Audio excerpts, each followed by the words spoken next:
You don't deserve this money, Patricia sneered through the phone, her voice dripping with contempt. I'm just making sure it goes to someone more worthy. I lay in my hospital bed, still groggy from the emergency C-section, trying to process what my mother-in-law was saying. While I had been bringing her grandchild into the world, she had ransacked my home and stolen $100,000 from my safe. Good luck with that, I replied evenly, my free hand instinctively resting on my newborn daughter's tiny back. The steady beeping of hospital monitors punctuated the silence. Patricia scoffed. That's all you have to say?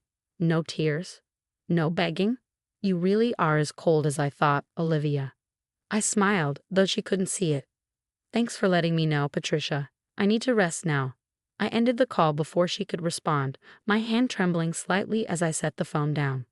My name is Olivia Chen, and at 32, I had just given birth to my first child while my mother-in-law robbed me blind. The irony wasn't lost on me. For 6 years, Patricia had made it clear I wasn't good enough for her son. My crime? Out-earning James. As an investment banker, I had built my wealth carefully, while James, a high school math teacher, never saw the imbalance as an issue. But Patricia did.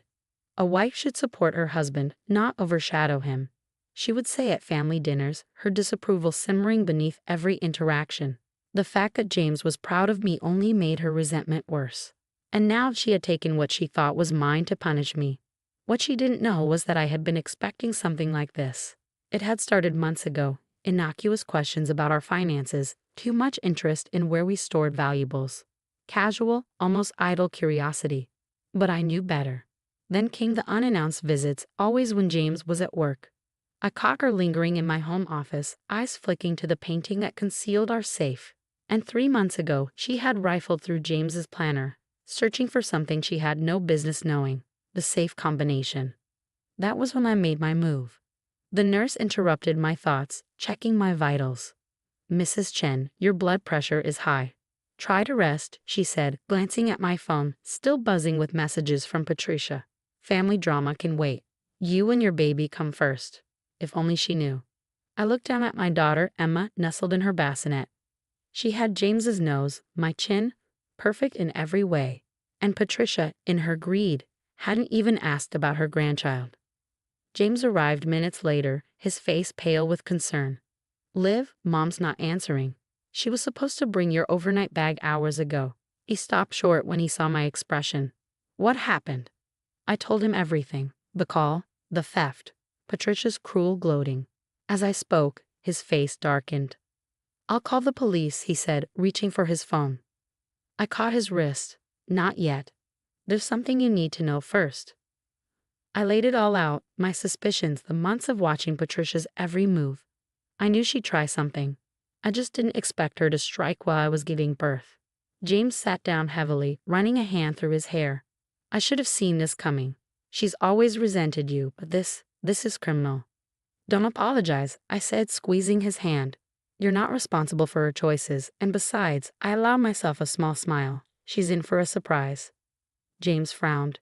What do you mean? Remember when I had the safe service last month? He nodded. I did more than change the combination. I had them install a new safe, one with special features. Right on cue, my phone buzzed with an email notification. I opened it, the corners of my mouth curving upward. Want to see your mother in action? I asked, holding up my phone. James hesitated, then nodded. The footage was crystal clear. There was Patricia, using his planner to key in the combination. There she was, pulling out stacks of cash, a triumphant smirk on her face. What she didn't notice?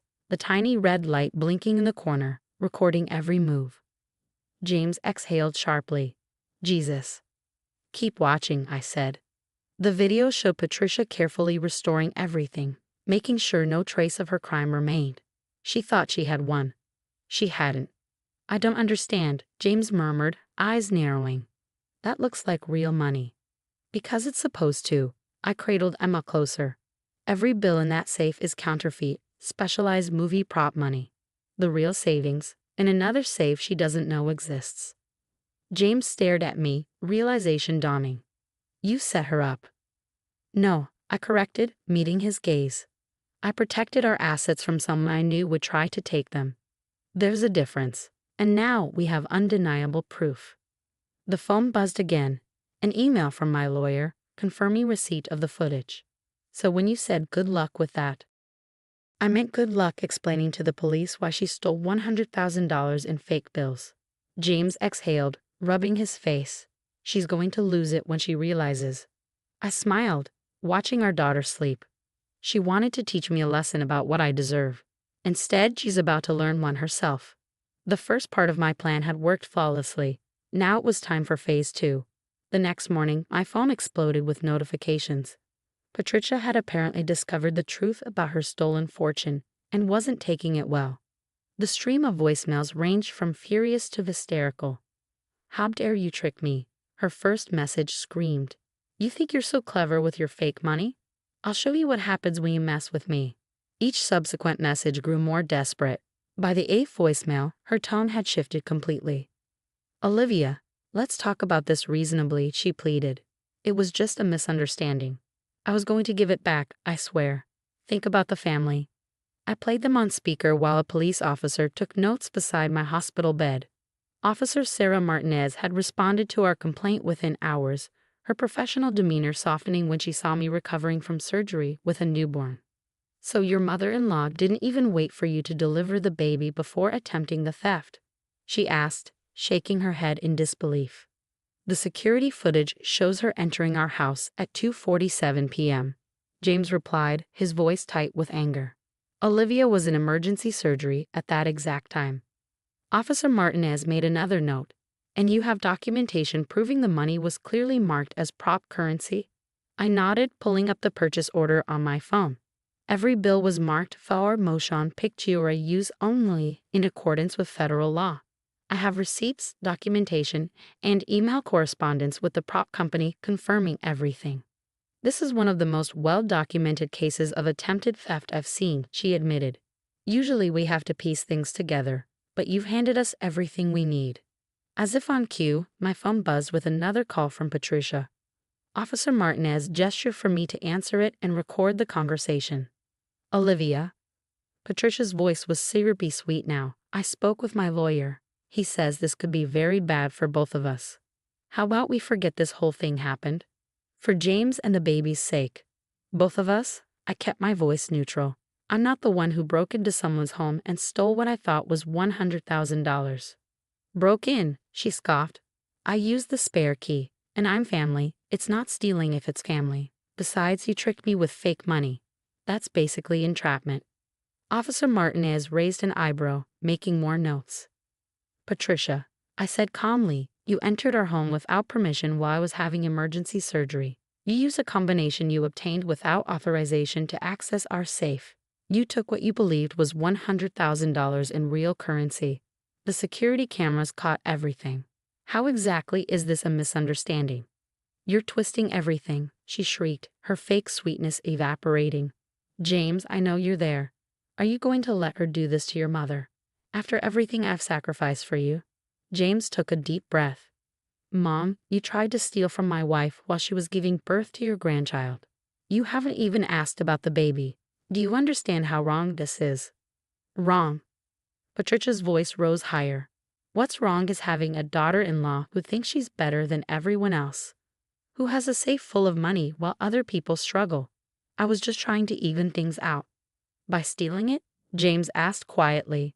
By giving it to people who deserve it more, she snapped. Your sister needs help with her student loans. Your cousin Tom is behind on his mortgage. That money could have helped our family instead of sitting in a safe doing nothing. I exchanged glances with Officer Martinez, who was recording everything. Patricia was basically confessing her entire plan. So you were planning to distribute the stolen money to other family members? I asked, wanting to get it on record. It's not stealing if you're helping family, Patricia insisted. And now you've ruined everything with your stupid fake money. Do you know how embarrassing this is? I'd already told everyone I could help them. James put his head in his hands. Mom, who exactly did you tell about the money you stole? There was a long pause. Nobody, she said quickly, but we could hear the panic in her voice. Just a few people. It doesn't matter now anyway since it's all fake. This is all Olivia's fault. She set me up. No, Patricia, I said firmly. You set yourself up. You chose to break into our home. You chose to steal what you thought was real money. You chose to make promises to people about money that wasn't yours. Those were all your choices. Well, I choose to tell everyone what you did, she threatened. How you tricked me. How you set up cameras in your home to trap me. How you committed the crime of protecting my property? I finished for her. Go ahead. Tell everyone how you got caught trying to steal $100,000 while I was having emergency surgery. I'm sure they'll be very sympathetic. Officer Martinez gestured that she had enough. I ended the call as Patricia launched into another tirade. That was enlightening, the officer said, reviewing her notes. She not only admitted to the theft but also revealed premeditation and plans to distribute stolen funds. Your lawyer is going to have a field day with this. As if summoned, my lawyer's name appeared on my phone. Speaking of which, I said, answering the call. Olivia, Lisa's crisp voice came through the speaker. I've reviewed everything, the security footage, the documentation about the prop money, and now this recorded confession. We have an airtight case. How do you want to proceed? I looked at James, who nodded his support. What are our options? We can press criminal charges for attempted grand theft, Lisa outlined. Given the amount she thought she was stealing, it would be a felony. Or we can use this as leverage for a different kind of resolution. Different how? James asked. Your mother has assets, Lisa explained. Property, investments. We could negotiate a settlement where she liquidates some assets to establish a trust fund for your daughter, the grandchild she ignored while trying to steal from her parents. I considered this, and if she refuses, then we proceed with criminal charges, and she faces potential jail time. Given the evidence we have, conviction is almost certain. James squeezed my hand. It's your call, Liv. Whatever you decide, I'm with you. I looked down at Emma, still peacefully oblivious to all the drama surrounding her birth. Let's start with a settlement offer. If Patricia refuses, then we'll pursue criminal charges. She needs to understand there are consequences to her actions, but I'd rather those consequences benefit Emma than put her grandmother in jail. Very diplomatic. Lisa approved. I'll draft the paperwork immediately. In the meantime, do you want me to file for a restraining order? Another call from Patricia lit up my phone screen. Yes, James and I said simultaneously. As Lisa hung up to begin the legal proceedings, I settled back against my pillows, suddenly exhausted. The adrenaline of the past 24 hours was wearing off, leaving me drained. You should rest, James said, noticing my fatigue. I'll handle Mom for now. I nodded, already feeling sleep creeping in. Just think, I murmured, someday we'll tell Emma the story of how her grandmother's attempt to steal her parents' savings ended up creating her trust fund instead. James laughed softly. Somehow, I don't think that's the story Mom imagined when she opened our safe. As I drifted off, I couldn't help but smile. Patricia had thought she was teaching me a lesson about what I deserved. Instead, she was about to learn an expensive lesson of her own. And this was just the beginning. The next week unraveled like a slow-motion disaster for Patricia, each attempt to salvage her reputation only accelerating her downfall. Ignoring the cease and desist order from our lawyer, she launched into a social media frenzy, casting herself as the wounded party. My cruel daughter-in-law set me up, she ranted online. She tricked me with fake money just to humiliate me. But instead of sympathy, the responses were merciless. So, you're admitting you tried to steal $100,000? One relative commented. While she was in emergency surgery, added another. And you still haven't met your grandchild? A third chimed in. With each defensive reply, Patricia only cemented her guilt. By the time she realized she was digging her own grave, it was too late. Screenshots of her posts had already been forwarded to our lawyer and added to our legal arsenal. The settlement meeting was scheduled 2 weeks after Emma's birth. In Lisa's sleek downtown office, James and I sat on one side of the conference table, while Patricia and her reluctant-looking lawyer sat on the other. The contrast was stark. Lisa was composed, armed with neatly organized folders of evidence, while Patricia's lawyer looked like he was already regretting his involvement. Lisa opened the meeting with calm efficiency. Mrs. Harrison, we're prepared to offer you an alternative to criminal charges.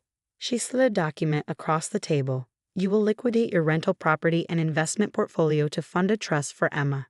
The total should approximate the amount you attempted to steal. Patricia's face darkened.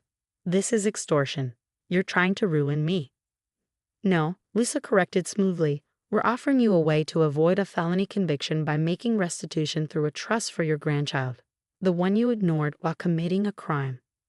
Patricia turned to her lawyer, expecting backup. Instead, he sighed, shifting uncomfortably. Mrs. Harrison, given the overwhelming evidence, this is an incredibly lenient offer. Lenient? She hissed. They're bleeding me dry. I finally spoke, my voice even. Not at all. You're only giving up what you tried to steal. Consider it karma. James squeezed my hand under the table as Patricia launched into a tirade about family loyalty and my so-called cruelty. But we'd expected this. Patricia had never taken responsibility for anything in her life. Why start now? Lisa, unfazed, simply closed her folder. You have 48 hours to decide. If you decline, we proceed with criminal charges. Then, silence. No calls, no messages, no social media rants. And on the morning of the deadline, Patricia's lawyer called Lisa. His client would accept the settlement. 1 month later, Emma's trust fund was formally established, ironically, larger than the sum Patricia had tried to steal. The rental property sold quickly, and the stock market had been in her favor. In the end, she lost more than she ever could have gained. She moved in with her sister in another state, still refusing to meet Emma, but that didn't stop her from crafting a new narrative. Online, she became a martyr, a devoted grandmother cruelly kept from her grandchild. But the family saw through it. Even her sister admitted, she's always been entitled. Maybe this will finally teach her a lesson. As for us, life moved on. Emma grew stronger each day, filling her home with laughter. The safe behind the painting remained, now empty except for the prop money. A quiet reminder that sometimes the best defense isn't confrontation, it's preparation. One evening, as we watched Emma sleep, James shook his head with a rueful smile. Mom always said you were too obsessed with money. But in the end, she's the one who let greed destroy her relationship with her granddaughter. I ran a gentle hand over Emma's soft curls. Sometimes people tell you exactly who they are. You just have to be ready when they do. The security cameras in the safe still blinked silently. We never needed them again. Patricia still told her version of events to anyone who would listen, spinning tales of betrayal and trickery. But now, when people heard her story, they didn't ask why I had set up cameras. They asked why she was trying to steal from her own son's family in the first place. And sometimes the most damning lessons are the ones people teach themselves.